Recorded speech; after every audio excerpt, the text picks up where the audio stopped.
Welcome back and thanks for staying with us.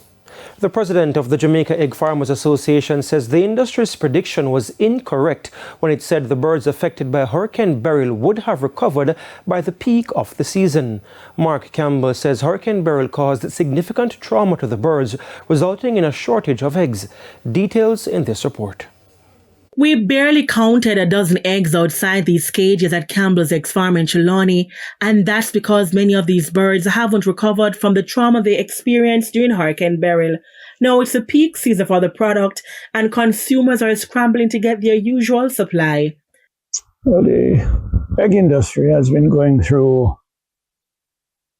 a severe tightness on the supply side ever since the passage of Hurricane Beryl.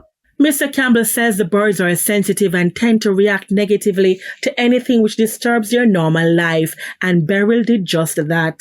We had predicted incorrectly that they would have recovered, because we've seen cases before where they undergo some stress, and with the application of vitamins and other stimulants, they have recovered. However, he says that was not the case this time around. And so the roughly 1 million laying birds that we have in Jamaica that experienced the storm, they have just not returned to the level of production we anticipated. Now, since that, we have replaced about quarter of that. So 250,000 of them were replaced by new birds. He says despite replacing the birds, the 250 birds cannot compensate for the loss of production from the other 750,000 which were here and were directly impacted by the hurricane.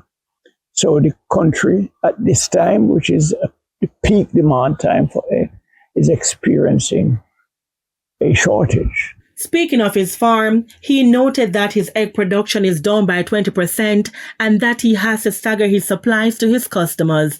But he says in a bid to fix the egg shortage issue, earlier than usual, new birds will be coming into production early in the new year, 2025. And we hope that that will be able to bring supply and demand closer in balance. Kimberly Petty for TVJ News. As 20